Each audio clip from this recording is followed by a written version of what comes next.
नमस्कार मंडळी, कशा आहात तुम्ही सगळे? मी धनश्री, स्वागत आहे तुम्हा सगळ्यांचं माझ्या यूट्यूब चॅनलमध्ये. तर आज ना मी इथे घेऊन आलेली आहे तुमच्यासाठी मस्तपैकी श्रावण स्पेशल बेसन रवा लाडू. तर खूपच टेस्टी आणि अगदी कमी इन्ग्रेडियंट्समध्ये बनणारी ही रेसिपी आहे. तर हे लाडू ना घरी तर फार सर्वांना आवडले आहे आणि छोटी मुलंसुद्धा खूप आवडीने खात आहेत. आणि इथे मी स्पेशल एक इन्ग्रेडियंट्स वेगळं वापरून केलेलं आहे. तुपात किंवा डाळल्यामध्ये केलेलं हे पदार्थ नाही आहे. हे मी तुम्हाला शेवटमध्ये सांगणार की कशामध्ये बनवलेलं आहे. आणि व्हिडिओ तुम्ही शेवटपर्यंत बघाच की तुम्हाला माहीत होऊन जाणार की मी यामध्ये काय वापरले आहेत. तर लाडू तर तुम्ही व्हिडिओमध्ये बघत असाल किती इझी असे त्याला तोडता तर मी ते तुटत आहेत. तर चला तर मग जास्त वेळ न घालवता व्हिडिओला स्टार्ट करूया. आणि व्हिडिओ आवडला तर व्हिडिओला लाईक करा आणि चॅनलला सबस्क्राईब करा. तर सगळ्यात आधी ना मी इथे घेतलेला आहे 1 वाटी बेसन, 1 वाटी रवा, 1 वाटी साखर आणि 1 वाटी इथे मी तेलाचा वापर केलेला आहे. असं काहीही नाही आहे की तेलामध्ये लाडू बनवले तर छान होत नाही आणि डाळला किंवा तुपात बनवले तर छान होतात, असं काहीही नाही आहे. आपलं जर बजेट नसेल तर आपण इथे तेलातसुद्धा बनवू शकतो, फक्त तेलाचा वापर थोडा कमी करायचा. तर इथे मी 1 वाटी तेल घेतलेलं आहे, तुम्ही याच्यापेक्षाही कमी करू शकता. तर इथे मी थोडेसे आणखी इथे ड्रायफ्रूट्स घेतलेले आहे, म्हणजे तिथे मनुका घेतलेले आहे. तर ऑप्शनल आहे, तुम्हाला जर घ्यायचे असतील तर तुम्ही घेऊ शकता, नसेल तर काही हरकत नाही. तर सगळ्यात आधी मी इथे कढईमध्ये तेल टाकून छान असं रवा टाकून घेतलेला आहे. रवा छान याला तांबूस कलर येईपर्यंत मी भाजून घेणार आहे. तर तुम्ही बघू शकता आधीपेक्षा बऱ्यापैकी इथे कलर ना छान असा चेंज झालेला आहे रव्याचा. तर इथे ना छान असा रवा भाजला गेलेला आहे. तर आता ना मी इथे काढून घेते एका प्लेटमध्ये. रवा छान आपल्याला भाजून झाला की इथे असा प्लेटमध्ये काढून घ्यायचा. रवा छानसा असा भाजला की आपल्याला असं छान असं त्याचा वास येतो सुगंधित आणि कलरही त्याचा खूप छान असा चेंज होतो. तर बघू शकताय तुम्ही व्हिडिओमध्ये मी हे काढून घेतलेलं आहे. आता तेच कढई मी इथे गॅसवरती ठेवलेली आहे आणि त्याच कढईमध्ये मी जे उरलेलं तेल होतं तर ते टाकलेलं आहे. तुम्ही इथे तेलाचा वापर कमी केला तरी चालेल, पण मी इथे थोडं जास्त घेतलेलं आहे. तर आता ना इथे मी बेसन घेतलेलं होतं, तर ते बेसन यामध्ये टाकून बेसनाला सुद्धा छानसा असा तपकिरी कलर म्हणजे गोल्डन कलर येईपर्यंत मी असं भाजून घेणार आहे. आणि मध्ये मध्ये आपल्याला छान असं एकजीव असं ढवळत राहायचं आहे. तर व्हिडिओमध्ये तुम्ही बघत असाल त्याचप्रमाणे इथे आपल्याला एकसारखं असं ढवळत राहायचं आहे. खूप तेल गरम असताना याच्यामध्ये बेसन तुम्ही टाकू नका, बिलकुल मंद आचेवर आपल्याला हे भाजून घ्यायचं आहे. रवासुद्धा आपल्याला मंद आचेवर कमी गॅसवरच भाजायचा आहे आणि बेसनसुद्धा आहे ते सुद्धा आपल्याला कमी गॅसवरतीच भाजायचं आहे.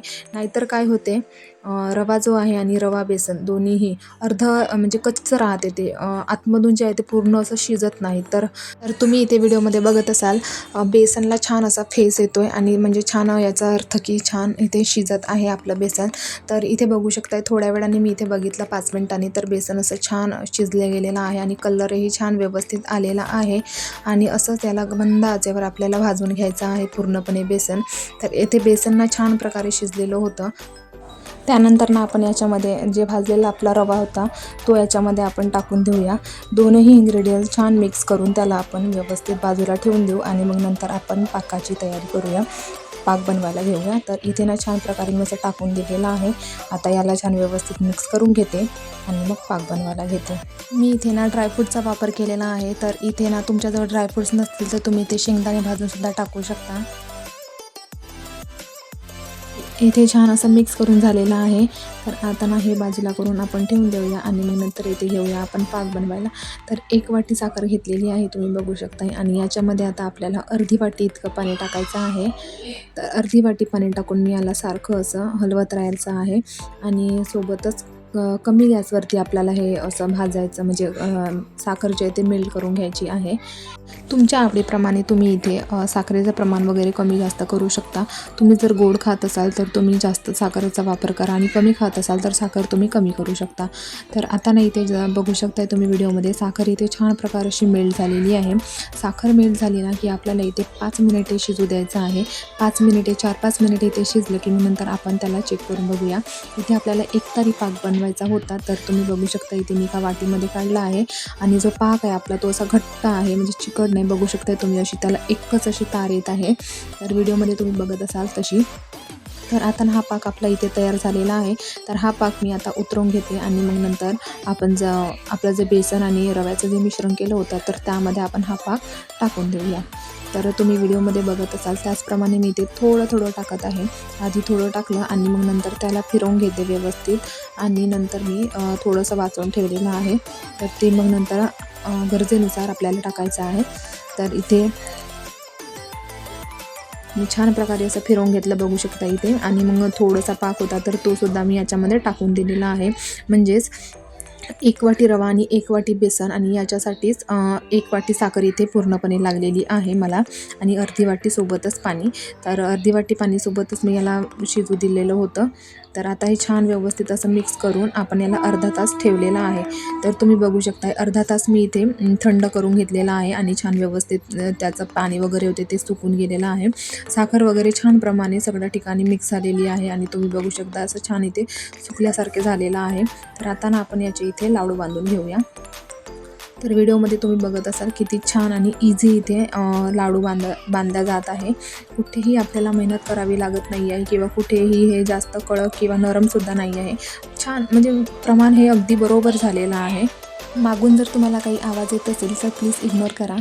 तर व्हिडिओमध्ये बघत असाल याप्रमाणे मी असं लाडू बांधून घेतलेला आहे आणि सोबतच त्याला असं सजवायसाठी म्हणून इथे मनुकाचा वापर केलेला आहे. ऑप्शनल आहे, तुमच्याकडे असतील तर तुम्ही वापरू शकता, नसेल तर हरकत नाही.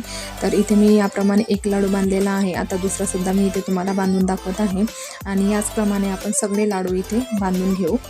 तर बघू शकता व्हिडिओमध्ये असं जसं मार्केटमध्ये मिळतात जसं हलवाई वगैरेमध्ये, तर बिलकुल तसेच सेम हे लाडू झालेले आहेत आणि खरंच खूप टेस्टी आहे. सगळ्यांनासुद्धा फार आवडले.